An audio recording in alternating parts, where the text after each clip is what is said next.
Hello my dear students, welcome करता हूं मैं भारत पंचाली और केमिस्ट्री गुरुजी अगेन आप सबका एक बहुत ही ज्यादा इंपॉर्टेंट वीडियो में। तो आज हम लोग पढ़ने वाले हैं हेनरी लॉ के बारे में। एक बहुत इंपॉर्टेंट लॉ है और इससे रिलेटेड बहुत सारे क्वेश्चन बनने वाले हैं और ये सॉल्यूशन का लेक्चर नंबर 2 है और इसको हम लोग पढ़ रहे हैं फॉर बोर्ड एग्जाम्स 2024। ऑलरेडी इसका लेक्चर नंबर 1 हो चुका है जिसमें हमने सॉल्यूशन की कंसंट्रेशन टर्म्स के बारे में पढ़ा था। अगर आपने वो लेक्चर अभी तक नहीं देखा तो रिक्वेस्ट करूंगा आप लोग देख लीजिए, आपके लिए बहुत बेनिफिशियल है। और अगर आप प्रो लेवल पे जाके प्रिपेयर करना चाहते हो, आपको यह है कि सर मुझे अच्छे से पढ़ना है, बहुत अच्छे मार्क्स स्कोर करने हैं, तो बेटा जी आपके लिए प्लस पर अशोका बैच है और भी बहुत सारे बैचेस हैं और उनकी फीस बहुत कम है। हाँ, तो अनअकैडमी पर हर एक सब्सक्रिप्शन पर 20% ऑफ मिल रहा है। और हाँ, अगर आप चाहते हो तो आपको 90% तक भी ऑफ मिल सकता है, 90% तक भी आपको स्कॉलरशिप मिल सकती है अनअकैडमी के किसी भी ऑनलाइन एंड ऑफलाइन प्रोग्राम पे। जेई नीट क्लास 8 to 12 के स्टूडेंट्स के लिए है, बट ये ऑफर आपका 15 अप्रैल तक ही है और इसमें आप एक्सेस कर सकते हो by using code BP live. ये टेस्ट आप लोगों का डेली होता है 11 से 12 बजे और 4 से 5 बजे शाम को। लिंक आपको डिस्क्रिप्शन में मिल जाएंगे। तो चलिए स्टार्ट करते हैं।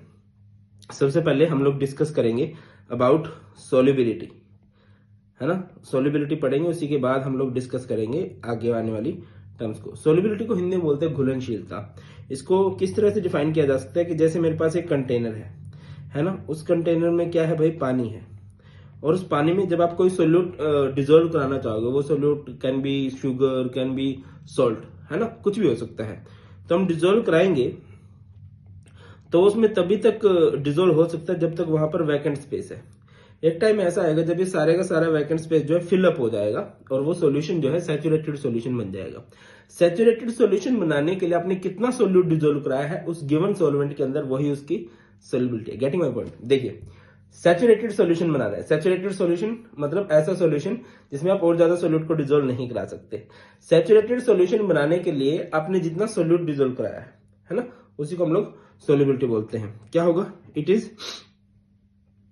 at a given temperature, at a given temperature,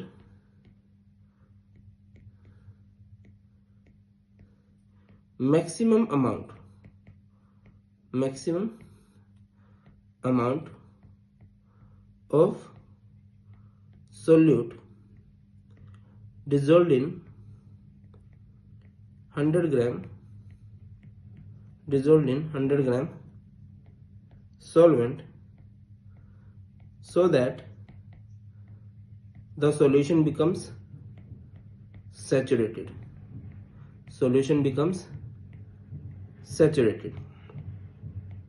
अब आपके दिमाग में क्वेश्चन ये आएगा कि सर सैचुरेटेड सॉल्यूशन किसे कहते हैं?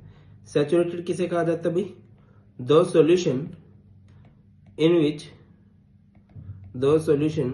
इन which no more solute can be dissolved, no more solute can be dissolved।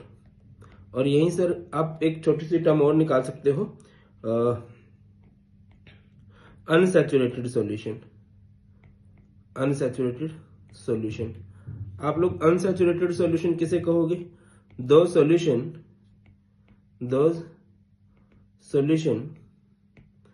In which more and more solute can be dissolved। जिसमें आप ज्यादा से ज्यादा सोल्यूट को डिजोल्व कर सकते हो, वो सॉल्यूशन आपका क्या कहलाता है बेटा? अनसैचुरेटेड। बाकी हमने सैचुरेटेड बनाना है। देखिए, हमने स्टार्टिंग में एक वर्ड यूज किया है, एट अ गिवन टेम्परेचर। अगर आप टेम्परेचर बढ़ा दोगे तो पार्टिकल्स के बीच का स्पेस बढ़ जाएगा, तो उधर और ज्यादा सोल्यूट आप लोग डिजोल्व करा सकते हो, है ना। इसीलिए हम टेम्परेचर को फिक्स कर देते हैं। सोल्युबिलिटी क्लियर है? एक गिवन सॉल्वेंट के अंदर हम कितना मैक्सिमम सोल्यूट डिजोल्व करा सकते हैं। आगे मूव कीजिए तो नेक्स्ट हमारे पास आ जाता है factors affecting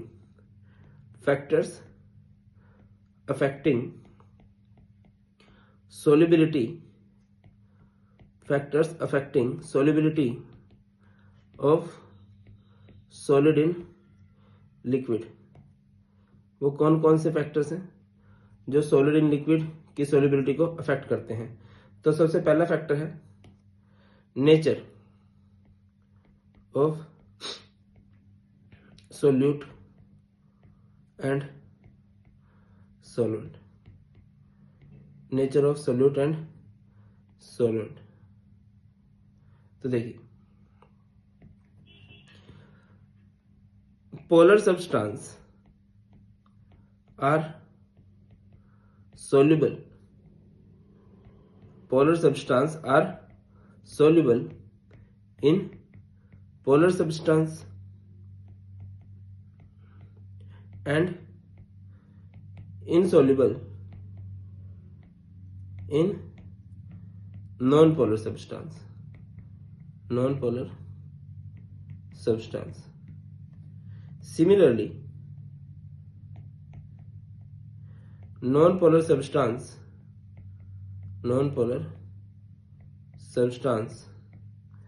are soluble in non-polar substance and insoluble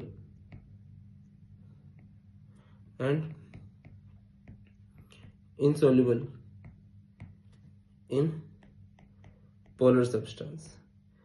इसके लिए एक छोटी सी ना टेबल बना सकते हो जिससे कि आप जल्दी रिलेट कर पाओ कहना क्या चाह रहा हूं मैं, कि जो पोलर सब्सटेंस होते हैं वो घुलेंगे किसी पोलर सब्सटेंस में, किस में नहीं घुलेंगे, किसी नॉन पोलर में। सिमिलरली अगर मेरे पास कोई नॉन पोलर सब्सटेंस है तो वो घुलेगा नॉन पोलर में, नहीं घुलेगा वो पोलर सब्सटेंस के अंदर। पोलर घुलते हैं पोलर में, नहीं घुलेंगे नॉन पोलर में। सिमिलरली नॉन पोलर घुलेंगे नॉन पोलर में, किस में नहीं घुलेंगे, पोलर में। और एक्सेप्शन हर जगह होते हैं। जैसे मैं बात करूं कि NaCl जो है NaCl की जो नेचर होती है पोलर होती है, इज सोल्यूबल इन वाटर, क्योंकि वाटर भी पोलर है, बट इनसोल्यूबल इन बेंजीन, है ना। बेंजीन में नहीं घुलेगा क्योंकि बेंजीन जो होता है वो हमारा नॉन पोलर नेचर का होता है। आगे मैं बात करूं, जैसे कि हमारे पास है टोल्यूइन। टोल्यूइन क्या होता है, बेंजीन के ऊपर जब CH3 लग जाता है वो नॉन पोलर नेचर का होता है। Toluene is soluble in benzene, benzene भी नॉन पोलर होता है, बट इनसोल्यूबल इन वाटर, क्योंकि वाटर पोलर नेचर का। गेटिंग माई पॉइंट और नोट, कि NaCl पोलर था तो वो घुल गया पानी के अंदर क्योंकि पानी पोलर है, बट नहीं घुला बेंजीन के अंदर क्योंकि बेंजीन नॉन पोलर होता है। सिमिलरली जो टोल्यूइन है, टोल्यूइन नॉन पोलर नेचर का, तो वो घुलेगा बेंजीन में, किस में नहीं घुलेगा, वाटर में। जो जैसी नेचर का होता है वो वैसे में घुलना पसंद करता है। जो बैक बेंचर्स होते हैं उनको बैक बेंचर्स ही ज्यादा अच्छे लगते हैं, फ्रंट बेंचर्स के साथ उनकी इतनी ज्यादा बनती नहीं है, उनके साथ उनके पंगे चलते रहते हैं, ठीक है ना। आगे बढ़ते हैं, इफेक्ट ऑफ टेम्परेचर। अब इफेक्ट ऑफ टेम्परेचर आपको तब समझ में आएगा अगर हमें पता है कि रिएक्शन क्या है। रिएक्शन हमारे पास एक्सोथर्मिक है या फिर एंडोथर्मिक है। दो तरह की प्रोसेस होती हैं, एक होती है एक्सोथर्मिक प्रोसेस और दूसरी होती है एंडोथर्मिक प्रोसेस।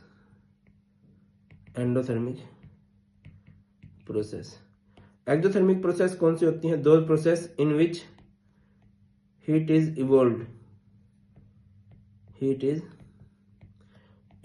जिसमें हीट क्या होती है, इवॉल्व होती है, जिसमें हीट जो है रिलीज होती है। इनके अंदर याद रखिए डेल्टा H जो होता है बेटा जी वो नेगेटिव होता है, और यहां पर in which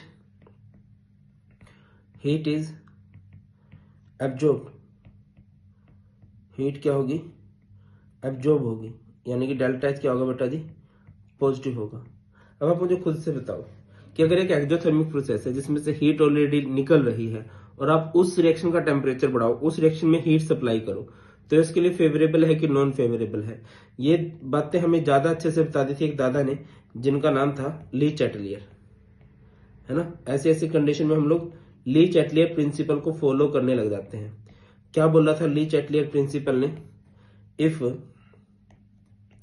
temperature is raised in exothermic process solubility क्या हो जाएगी बेटा, सोलिबिलिटी डिक्रीज हो जाएगी। And if temperature is raised in endothermic process, अगर आप एंडोथर्मिक प्रोसेस में बढ़ाओगे, एंडोथर्मिक मतलब जिसको हीट की रिक्वायरमेंट है, अगर कोई रिएक्शन ऐसी है जिसको हीट की रिक्वायरमेंट है और आप उसे हीट दे रहे हो तो उसके लिए फेवरेबल कंडीशन है, ठीक है ना, एंडोथर्मिक प्रोसेस। तो सोलिबिलिटी क्या हो जाएगी भाई, सोलिबिलिटी इंक्रीजेज, सोलिबिलिटी क्या हो जाएगी ऐसे केस में बेटा, सोलिबिलिटी इंक्रीज हो जाएगी। याद रखिए कोई भी एक्सोथर्मिक प्रोसेस है जिसमें से ऑलरेडी हीट निकल रही है, अगर आप उसे टेम्परेचर बढ़ा के दोगे तो उसके लिए नॉन फेवरेबल कंडीशन होती है। आगे मूव करते हैं, नेक्स्ट है इफेक्ट ऑफ प्रेशर। तो बात कुछ ऐसे है भाई कि प्रेशर का ज्यादा कुछ फर्क पड़ता नहीं है, ठीक है ना।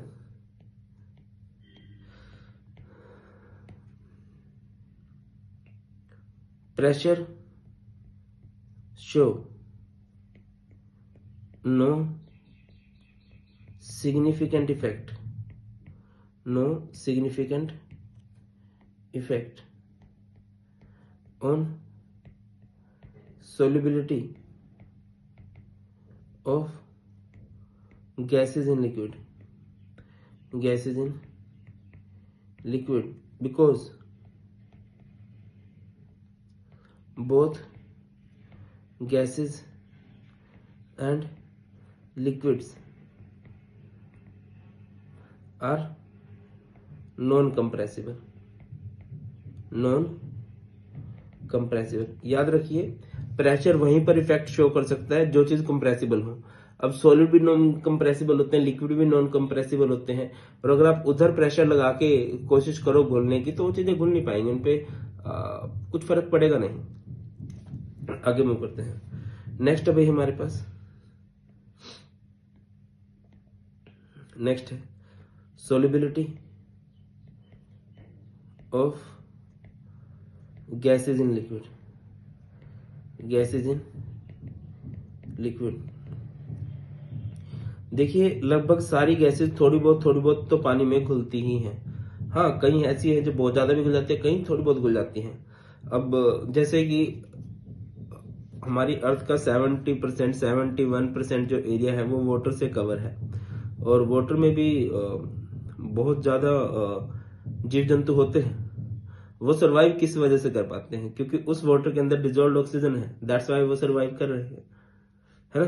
तो यही वाली बात है कि गैसेस तो घुलती हैं। अब हर एक गैस के लिए अलग अलग होता है, ठीक है। तो सबसे पहले नेचर ऑफ गैस की अगर मैं बात करता हूं,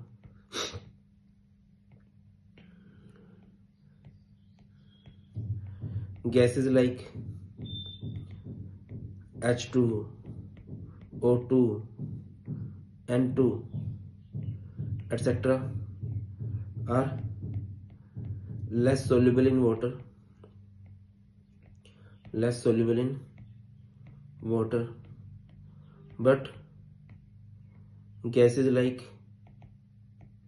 CO2, SO2, NH3, etc. are more soluble in water। मतलब ऐसा एक तो ये कंसेप्ट रहता है कि जो इजीली लिक्विफिएबल गैसेज होती हैं, जो इजीली लिक्विड फॉर्म में कन्वर्ट हो सकती हैं, जैसे कि ये जो गैसेज हैं ये इजीली लिक्विड फॉर्म में नहीं जाती है, गैसेज फॉर्म में रहना पसंद करती हैं। On the other hand CO2, SO2 तो बहुत बढ़िया, NH3 ये गैस इजीली लिक्विड फॉर्म में चली जाती हैं, तो इनको लिक्विड बहुत पसंद आते हैं, दैट्स वाई पानी के अंदर बहुत अच्छे से घुल भी जाती हैं। Are more soluble in water. अच्छा अगर मैं ऊपर की बात करता हूं, H2O2, O2, N2, gases like O2, N2 etc. Are more soluble. किस में ज्यादा घुल जाते हैं भाई? More soluble in benzene, benzene में बहुत अच्छे से घुल जाते हैं। आगे मूव करते हैं, नेक्स्ट नेचर ऑफ गैस के बाद हमारे पास आता है इफेक्ट ऑफ प्रेशर। या इफेक्ट ऑफ टेम्परेचर पढ़ लेते हैं, प्रेशर तो एक साथ ही पढ़ लेंगे। इफेक्ट ऑफ टेम्परेचर, देखो बेटा, solubility of gases in liquid is an कैसी process, is an exothermic process. अगर आप किसी गैस को लिक्विड में डिसॉल्व करवाना चाहते हो तो वो एक एक्जोथर्मिक प्रोसेस है। So solubility of gas in liquid decreases with increase in temperature। और ये बात हम किसके अकॉर्डिंग कर रहे हैं, according to Le Chatelier principle के अकॉर्डिंग कर रहे हैं, है ना। ली चैटलियर प्रिंसिपल ने ये बातें बोली थी कि कोई भी गैस ज्यादा घुल जाएगी कब, अगर प्रोसेस एंडोथर्मिक है, और अगर प्रोसेस एक्सोथर्मिक है तो कोई भी गैस जो है बेटा जी वो कम ही घुलने वाली है। क्लियर है, आगे मूव करें।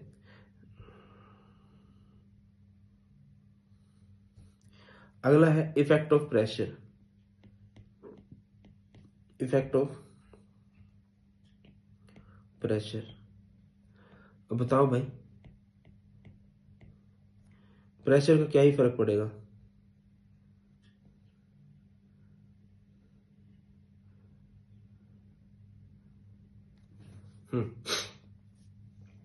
देखो, जैसे कोई गैस है,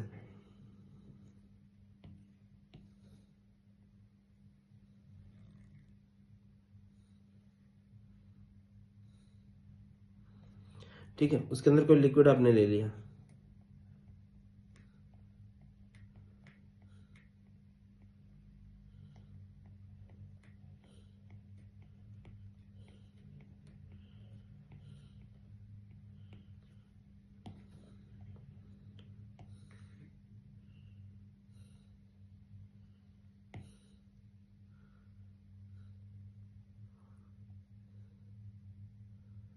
और कोई गैस आप इसमें डिसॉल्व कराना चाहते हो।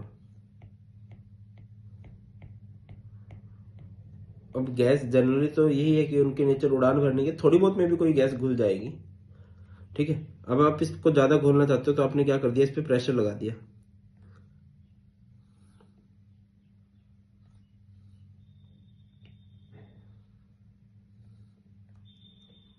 तब से प्रेशर लगाओगे, और जितना ज्यादा प्रेशर लगाओगे गैस के पार्टिकल्स को जगह ही नहीं मिलेगी, तो गैस के पार्टिकल्स में घुलते चले जाएंगे।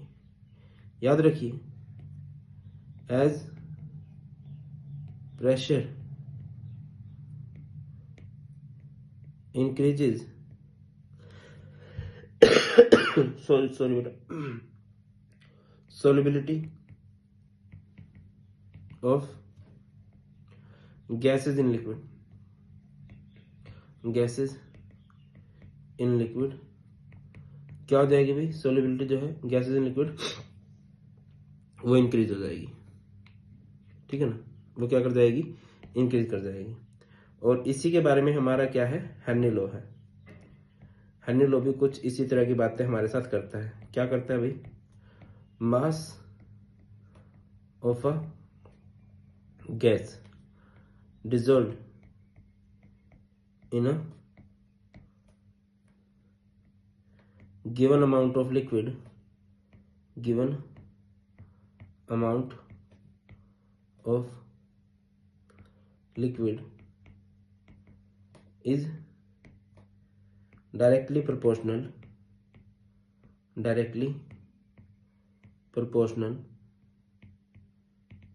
to the pressure of gas in equilibrium with solution। कोई भी गैस कितनी डिजोल्व होगी वो डायरेक्टली प्रोपोर्शनल है pressure of gas. Mass of gas dissolve is proportional to pressure applied. इसको हटाएंगे तो ये आएगा कुछ constant m is equal to K H P.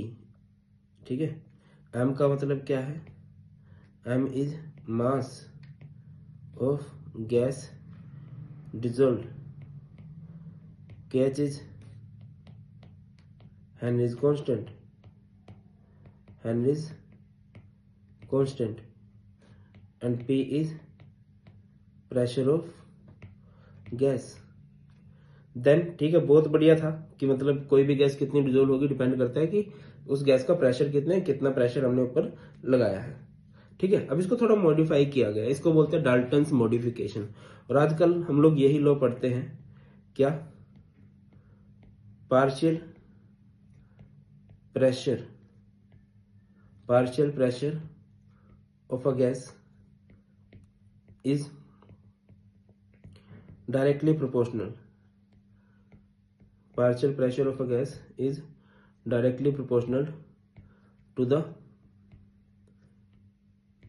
mole fraction of gas। यानी कि क्या, पार्शियल प्रेशर जो है वो डायरेक्टली प्रोपोर्शनल होगा मोल फ्रैक्शन के, दैट इज एक्स बी।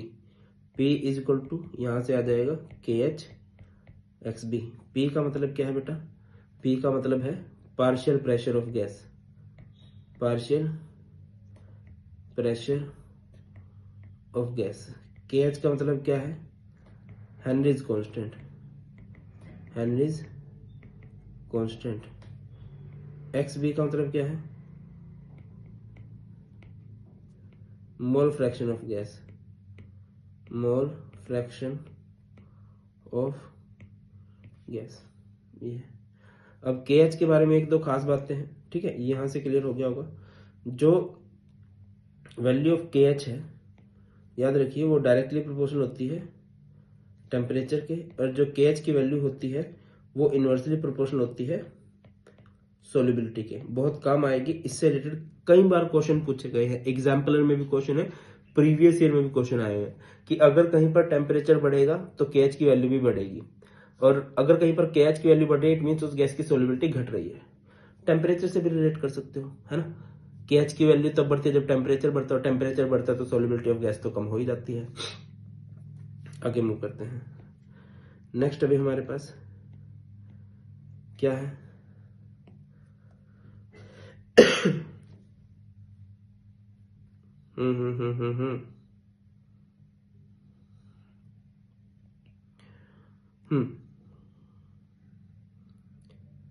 याद रखिए, हायर द वैल्यू ऑफ के एच लोअर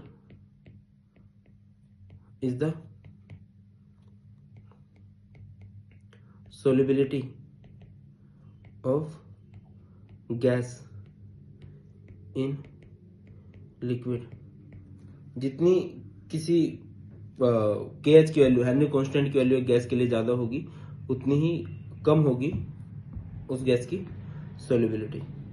हेनरी लॉ पढ़ लिया, सही है। हेनरी लॉ क्या बोलता है, प्रेशर लगाओगे तो गैस की सोल्युबिलिटी बढ़ जाएगी। तो फिर इसकी एप्लीकेशन क्या है, फायदा क्या हुआ, कई सारे फायदे हुए भाई, है ना। आपने देखा होगा कोल्ड ड्रिंक्स के अंदर ना गैस होती है ना, जैसे कोक पेप्सी जो भी आप लोग पीते हो, तो उसके अंदर CO2 डिजोल्व करवाई जाती है। अब CO2 तो गैस है, अब गैस को एक लिक्विड के अंदर डिजोल्व करना, प्रेशर लगाया ना, और प्रेशर लगाने वाली बात ही तो हेनरी दादा ने बोली थी, है ना। तो हम यही बोलेंगे, to increase the solubility of gases in liquid, to increase the solubility of gases in liquid,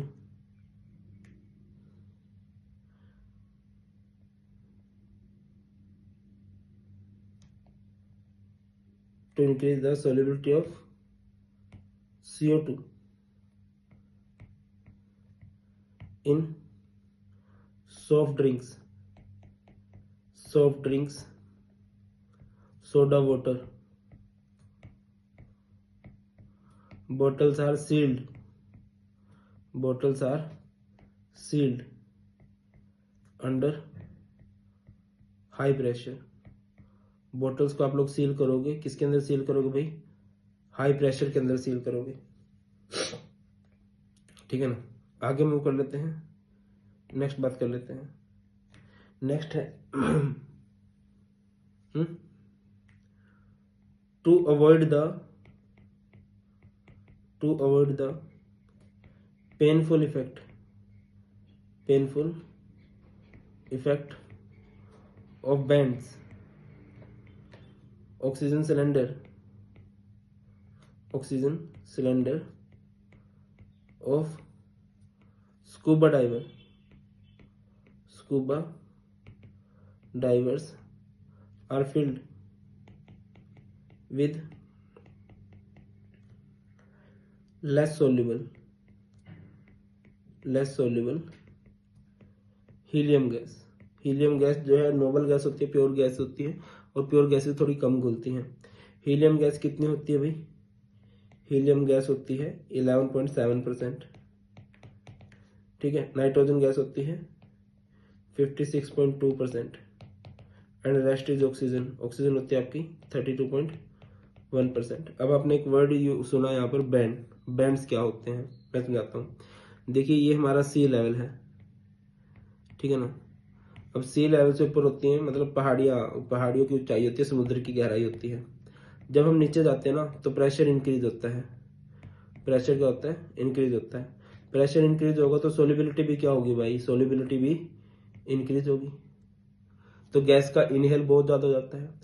scuba diver गया ऑक्सीजन सिलेंडर लगा के, ठीक है, पानी के अंदर चला गया, प्रेशर बहुत बढ़ गया।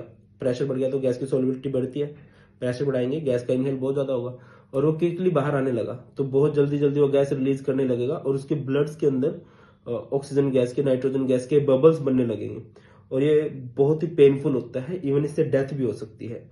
तो फिर इसको अवॉइड करने के लिए क्या किया जाएगा? उसके ऑक्सीजन सिलेंडर को भरा जाएगा किसी लेस सोल्यूबल गैस से और वो लेस सोल्यूबल गैस कौन सी है? हीलियम है। पूछा जाता है हीलियम से क्यों भरी जाती है? क्योंकि हीलियम लेस सोल्यूबल होती है तो गैस का इनहेल कम होगा तो एक्सेल भी कम होगा, बबल्स नहीं बनेंगे, बैंड्स नहीं होगा। क्लियर है ना। आगे है people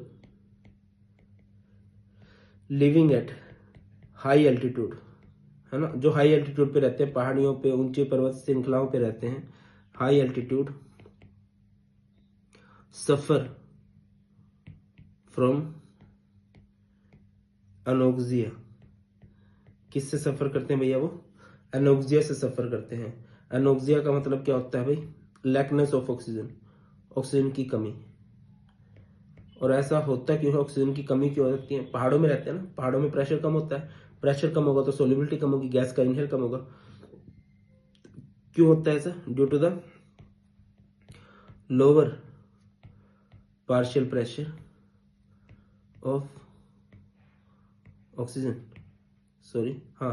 lower partial pressure of oxygen. और अगली बात मैं करता हूं, एक ना एक्वेटिक एनिमल्स होते हैं, ये स्टार डाल के लिख लेना, इससे रिलेटेड भी क्वेश्चन बने हुए हैं। वैसे एक्वेटिक एनिमल्स जो होते हैं, जो हमारे जलीय जीव होते हैं, वो क्या होता है भाई? Aquatic animals feels more comfortable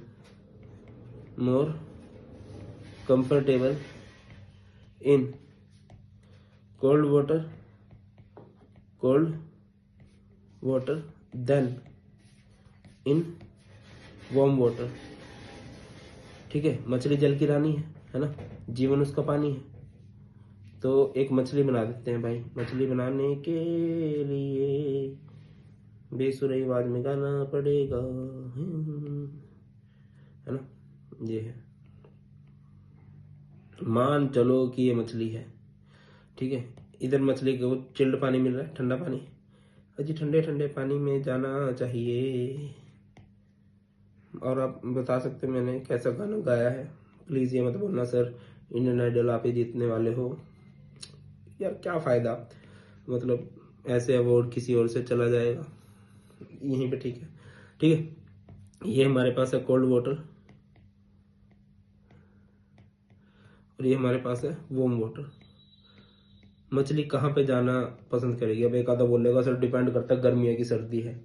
अगर गर्मी हुई तो ठंडा पानी अच्छा लगता है, सर्दी हुई तो गर्म पानी अच्छा लगता है। विनोद ऐसा नहीं होता, ये ठंडे पानी में ही जाना पसंद करेगी। कोल्ड ड्रिंक होती है, कोल्ड ड्रिंक कभी देखा किसी ने कोको कोला को गर्म करके पीता हो? उसका रीजन क्या है? जब टेम्परेचर कम होता है ना तो गैस की सोलिबिलिटी ज्यादा होती है। आपने पढ़ा था, अभी थोड़ी देर पहले पढ़ा था कि solubility of gas in liquid is an exothermic process, और एक्सोथर्मिक प्रोसेस है तो टेम्परेचर कम ही रखना पड़ेगा, है ना। तो आप क्या लिखोगे? At low temperature concentration of dissolved oxygen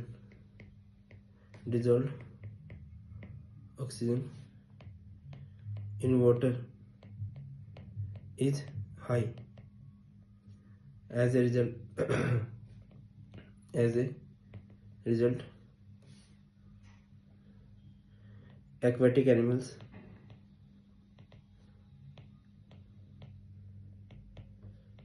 feels more comfortable in cold water. वो ठंडे पानी में ज़्यादा कंफर्टेबल फील करते, ज़्यादा चिल फील करते। क्लियर है बेटा? तो ये हमारा, बाकी तो सिंपल ही है। ये था हमारा हैंडल। बाकी न्यूमेरिकल्स में कोशिश करूंगा सारे इकट्ठे करवा दूंगा। और हाँ, अगर आप बहुत बढ़िया से पढ़ना चाहते हो तो आपके लिए अशोक का बैच बना रखा है, लिंक सारे डिस्क्रिप्शन में मिल जाएंगे। आप चाहे जेई के लिए प्रिपेयर करना चाहते हो, चाहे नीट के लिए प्रिपेयर करना चाहते हो, और अभी ऑफ चल रहा है बहुत ज़्यादा वाला, तो उसका फ़ायदा उठाइए। अनअकैडमी पे कभी भी कुछ भी एक्सेस करना है तो कोड यूज़ कीजिए बीपी लाइव, सो दैट कि आपको मैक्सिमम डिस्काउंट मिल सके। That's all in today's class. बहुत ख्याल रखिए, बहुत जल्द मिलते हैं। God bless you all, please take care. जय हिंद।